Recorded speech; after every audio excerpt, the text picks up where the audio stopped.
May 1st, 1945, 10:26 p.m. A radio crackles weakly in a Hamburg basement where 17 people stand shoulder to shoulder around a single receiver, their faces flickering in candlelight. Electricity comes for only 2 hours each night if fortune allows. Tonight, fortune arrives. Through the static, the calm, disciplined voice of Admiral Karl Donitz emerges. He announces that Adolf Hitler is dead. He says Hitler died yesterday afternoon in Berlin, fighting to his final breath against Bolshevism, personally leading German troops in the defense of the capital. The Führer has fallen. Long live Germany. When the broadcast ends, there is silence. 3 full seconds where no one speaks. Then a woman in her 60s, Frau Richter, whose son was killed at Stalingrad 3 years earlier, quietly says, "Good." Her daughter immediately grips her arm, panic flashing across her face, afraid someone outside might have heard. 2 doors down, in another basement, someone is crying. These are not the reactions of a united nation. They are the responses of a country shattered into millions of private calculations, each person alone with hunger, fear, and memories of what they believed 6 years ago, 1 year ago, or only yesterday. In Berlin, 31-year-old Ruth Andreas Friedrich hears the news in her apartment in Schmargendorf. For 3 years, she has hidden Jews in her home, part of a small resistance group that printed anti-Nazi leaflets and forged documents. That night, she writes in her diary, "Hitler is dead." They look at one another in silence. Is it possible? Can this nightmare truly be ending? Yet her relief is tangled with reality. Soviet artillery is only 2 miles away. The city is burning. There is no water, no electricity, no food. Hitler's death changes nothing about the next morning, when she must leave her apartment to search for bread, stepping over corpses in the streets.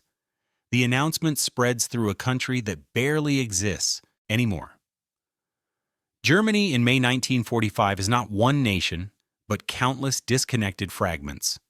In the West, American and British forces occupy territory beyond the Rhine. In the East, Soviet troops control land to the Elbe. Between them lies a shrinking zone where millions of refugees clog the roads, fleeing westward, carrying what little they can, abandoning everything else. News of Hitler's death reaches these people in broken pieces, passed from mouth to mouth, often distorted, often doubted. In a Bavarian village already under American occupation for 2 weeks, 60-year-old Matilda Wolf-Münkerberg hears the news from a neighbor who heard it from someone else. She doesn't believe it. She assumes it's Allied propaganda, another lie meant to crush German morale. When an American soldier confirms it the following day, she feels nothing at all. "I can feel nothing anymore," she writes to her children. "We are beyond feeling. We simply exist from hour to hour." Her home still stands, which makes her luckier than most. Her city, Hamburg, was devastated by firebombing in 1943. She spent 3 days walking through streets where asphalt had melted, where bodies were fused to the pavement, where 40,000 people died in a single night. Hitler's death is simply another fact in an overwhelming flood of facts too vast to absorb. But elsewhere in Bavaria, in a village not yet occupied, and still 3 days from surrender, the reaction is different. 16-year-old Hans Schmidt hears the announcement and breaks down crying. He has been in the Hitler Youth since age 10. With the certainty of adolescence, he believed the Führer would find a way, that miracle weapons would arrive, that the tide would turn. His father, who lost an arm at Verdun in the First War and has watched this second war with grim understanding, places a hand on his son's shoulder and says nothing. There is nothing to say. The boy will learn. Everyone learns eventually. The complexity of these reactions cannot be reduced to a single emotion. This is not the story of a nation celebrating liberation or collectively mourning a fallen leader. It is a story of exhaustion, disorientation, fear, and the deep numbness that follows prolonged catastrophe. In Berlin, where the announcement originates, most civilians never hear it at all. The city has been under siege for nearly 2 weeks. Soviet forces control 3/4 of the capital. What remains is defended by a chaotic mixture of Wehrmacht remnants, SS units, Hitler Youth boys, and Volkssturm old men, holding scattered and collapsing positions. Civilians remain in cellars, emerging only when absolutely necessary. Radio reception is unreliable. Information moves as rumor. Ursula von Kardorf, a journalist who remains in Berlin throughout the siege, hears the news a day later on May 2nd, passed to her by someone who heard it from someone else. She records in her diary, "So it's over. I feel nothing. Perhaps later I will feel something. For now, there is only the question of whether we will survive the coming days." Her building has been struck by artillery 3 times. The woman living below her was killed the day before by shrapnel while attempting to fetch water.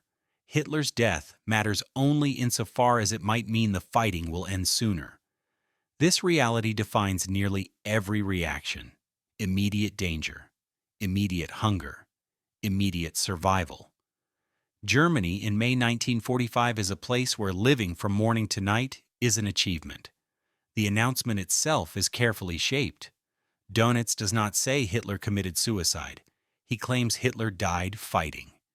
This is a lie, but a deliberate one, meant to preserve dignity, meaning, or perhaps control. In the Hamburg basement, when Frau Richter says good, she is responding to 12 years of Nazi rule, to the loss of her son, to the destruction of her city, and to the knowledge that the war was lost long ago but continued anyway. Killing millions more for nothing. When her daughter grabs her arm in fear, she is reacting to another reality, even now. Even with Soviet and American troops occupying large parts of the country, true believers still exist. SS men still roam. Defeatism can still get you killed. Both responses are logical. Both emerge from the same regime, the same collapse, the same moment. In Eastern territories already under Soviet control, Hitler's death carries an entirely different meaning, or none at all. In a town in Pomerania, occupied for 6 weeks, German civilians have already experienced what they feared most. The Red Army's advance has been marked by looting, arbitrary violence, and mass rape. Historians estimate that hundreds of thousands of German women were raped in 1945. In this context, Hitler's death is irrelevant. The anonymous author of A Woman in Berlin, a diary published years later, records the news in a single sentence: "So he's dead." It changes nothing for us. She is 34 years old, living in a cellar with 8 other women, focused entirely on survival. The week before, she was raped by Soviet soldiers, as were most women she knows. They develop strategies, attaching themselves to a single officer for protection, trading sex for food, staying hidden, moving in groups. The announcement does not alter these realities. The war may end, or it may not. The soldiers may leave, or they may not. Survival remains the only concern. This is not indifference. It is the mindset of people living where social order has collapsed entirely, where each day is a negotiation with chaos. In Western Germany, under American or British occupation, the atmosphere is different. The occupation is comparatively orderly. There is looting and abuse, but nothing resembling the East. Here, Hitler's death allows space for reflection. In Frankfurt, occupied since late March, 52-year-old schoolteacher Wilhelm Müller hears the news and feels a mixture of relief and shame. He joined the Nazi Party in 1937, not out of belief but necessity. He taught what he was told to teach. He led Hitler salutes. He hung the Führer's portrait in his classroom. He survived by compliance. Now Hitler is dead, and Wilhelm must face what his obedience enabled. The Americans have begun forcing civilians to watch films of the concentration camps. The previous week, Footage from Bergen-Belsen was projected onto a sheet in the town square. Piles of skeletal bodies. Survivors, barely alive. Mass graves. Wilhelm knew about the camps, everyone did. But he had not known this, or had refused to know. The difference now feels meaningless. When he hears that Hitler is dead, his first thought is relief. His second is, what have we done? These thoughts will never leave him. This confrontation with guilt and responsibility appears more often in the West, where immediate survival is less precarious and people have the mental space to begin processing the past. But even here, reactions vary sharply. In the same town as Wilhelm Müller, 28-year-old Anna Becker hears the announcement and feels only relief. Her husband was executed by the Gestapo in 1943 for distributing anti-war leaflets. For 2 years, she has lived under constant fear, raising their young daughter alone, waiting for the knock at the door that might come for her as well. Hitler's death means the system that murdered her husband is finally collapsing. For the first time in years, she allows herself to believe the nightmare might truly be ending. When she tells her 6-year-old daughter that the Führer is dead, the child asks, "Does that mean Papa is coming home?" Anna must explain once again that Papa is not coming home, ever. Hitler's death does not undo the dead. In rural regions, far from cities where the war felt distant and abstract, reactions are different again. In a Black Forest village untouched by bombing, where the war's only visible mark is the absence of young men, a 70-year-old farmer named Joseph hears the news and shrugs. He lived through the Kaiser's War. He remembers the inflation of the 1920s, when money became worthless and life savings could not buy bread. He remembers the chaos of the Weimar years. He remembers when Hitler took power and life grew more stable. Then came another war. Now Hitler is dead, and there will be another government. Life will continue, or it will not. He has survived regime changes before. He is unsure why this one should matter more than the rest. His 17-year-old grandson reacts very differently. He was scheduled to report for military service the following week. The news fills him with fear and relief at the same time. Fear of the unknown future. Relief that perhaps he will not have to die. He has watched older boys from the village march off to war. Fewer than half returned. His closest friend was killed in Normandy the previous summer at 18. Another lost both legs in Italy. The idea that the killing might stop overwhelms him with guilt. He has been taught that dying for the fatherland is the highest honor, yet he does not want to die. He wants to live. Hitler's death gives him permission to admit this, if only to himself. In the ruined cities, reactions are shaped by destruction on an unimaginable scale. Hamburg has been bombed repeatedly since 1943. Nearly 40% of the city is rubble. In the basement where Frau Richter spoke, everyone gathered around the radio has lost something. Homes, family members, futures. They have spent years in air raid shelters, listening to sirens, feeling buildings shake, emerging to find their streets transformed into wastelands. They have pulled bodies from debris. They have gone hungry. They have burned furniture for warmth in winter. They have watched their city die, piece by piece. For them, Hitler's death is the end of the man who led them into catastrophe. Some feel satisfaction. Some feel nothing. Some feel rage that he died quickly in Berlin, while they must continue living in the ruins he created. A 43-year-old woman named Greta, whose husband and both sons were killed in the war, hears the announcement and thinks he escaped too easily. She must still wake up tomorrow and find food in a city with no economy, no infrastructure, and no future she can imagine.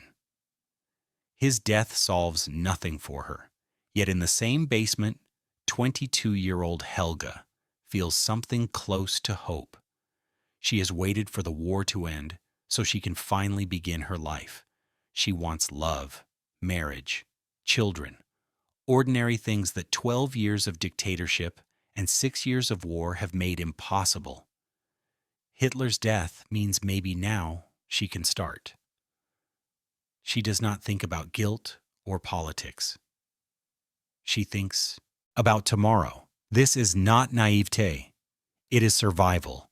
Without belief in a future, she cannot go on. In a Munich hospital, a nurse tells a wounded soldier that Hitler is dead. The soldier, 24 years old and missing his right leg, responds quietly, "Then what was it all for?" This question will echo through Germany for generations. Neither the nurse nor the soldier has an answer. No one does. On a road in Mecklenburg, a column of refugees moves westward, away from the advancing Soviet armies. The announcement spreads slowly from person to person. These people have lost everything. Their homes now lie behind Soviet lines, occupied, destroyed, or abandoned forever. They carry what little they could load onto carts or onto their backs. They have been walking for weeks. They have seen things on these roads they will never describe. People dying from exhaustion, hunger, and despair. Soviet soldiers stopping columns and selecting women. They have learned not to turn around. When word reaches them that Hitler is dead, reactions differ. Some weep, some laugh bitterly. Some say nothing at all. A woman in her 50s, dragging a cart filled with her remaining possessions, mutters to no one in particular, "He promised us greatness, he gave us this." She gestures toward the refugees, the road, the empty sky. Nearby, a man walking beside his elderly mother says sharply, "Don't speak badly of the Führer." Even now, here, there are believers.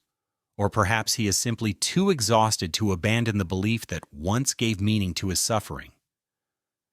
This is the cruelty of the moment. The news arrives when Germany is too broken to respond in any unified way. Had Hitler died in 1942, when victory still seemed possible, the reaction would have been shock, grief, perhaps renewed determination. In 1943, after Stalingrad, it might have brought relief or hope for a sensible end. But in May 1945, with defeat already certain, with enemy armies occupying the country, with cities destroyed and millions dead, Hitler's death is only another fact in an avalanche of facts. In Berlin's Führer bunker, where Hitler actually died, the remaining staff knew before the announcement. They saw the body, or claimed they did. Some helped burn it in the garden above. Their reactions were shaped by proximity and guilt. Some committed suicide in the days that followed. Others attempted escape. Many were captured and spent years in Soviet camps. But most Germans were not in the bunker.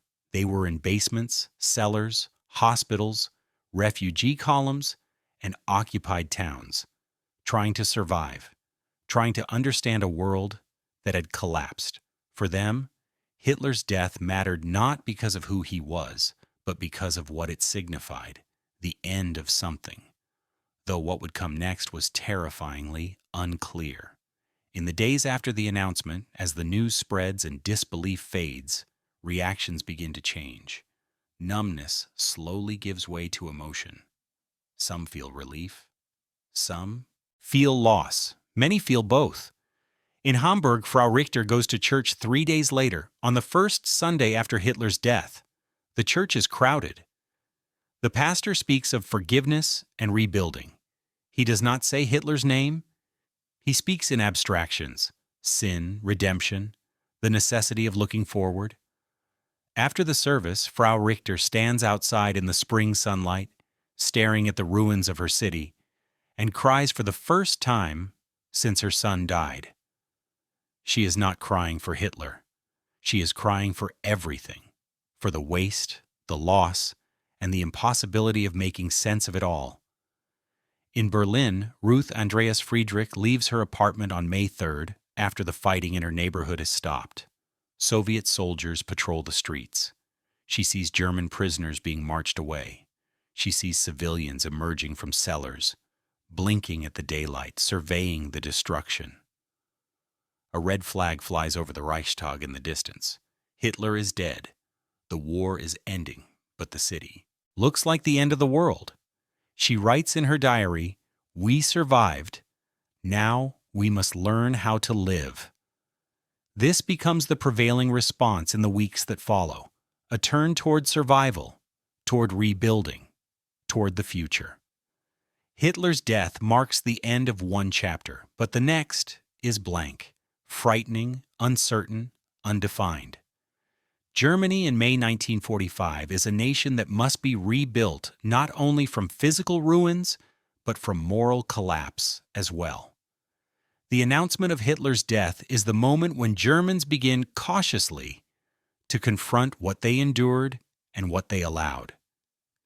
Yet in that first instant, on the night of May 1st, as the radio message crackles through a shattered country, the reactions remain deeply personal: relief and grief, satisfaction and emptiness, hope and despair, faith and disbelief. Germany is not a single voice responding to a single event. It is millions of individuals, each locked in their own reckoning. In a cellar in Cologne, a man whispers, "Thank God." In a bunker in East Prussia, a soldier says, "We're finished." On a Bavarian farm, a woman asks, "What happens now?" In a refugee camp, a child asks, "Who was Hitler?" In a prison cell, a resistance fighter murmurs, "At last." In a hospital bed, a wounded veteran says, "It was all for nothing." All of these reactions are true. All of them occurred. Germany's response to Hitler's death cannot be reduced to celebration, mourning, or liberation. It was as fragmented and contradictory as the country itself, broken, confused, and shaped by 12 years of dictatorship and 6 years of war. The announcement ends. The war continues for another week. Soviet and Allied armies advance. More people die. Cities burn. Refugees keep moving. And in basements, cellars, hospitals, and columns along the roads, people who have heard that Hitler is dead go to sleep and wake up to the same questions. How do we survive today? How do we continue? What happens now? These questions will define Germany for decades, but on May 1st, 1945, in the immediate aftermath of the announcement, most Germans are too exhausted, too traumatized, too consumed by daily survival to think beyond the present. They hear the news. They feel whatever they feel. And then they return to the work of staying alive in a country that has been destroyed. The Führer is dead. The war is ending. The reckoning has only just begun.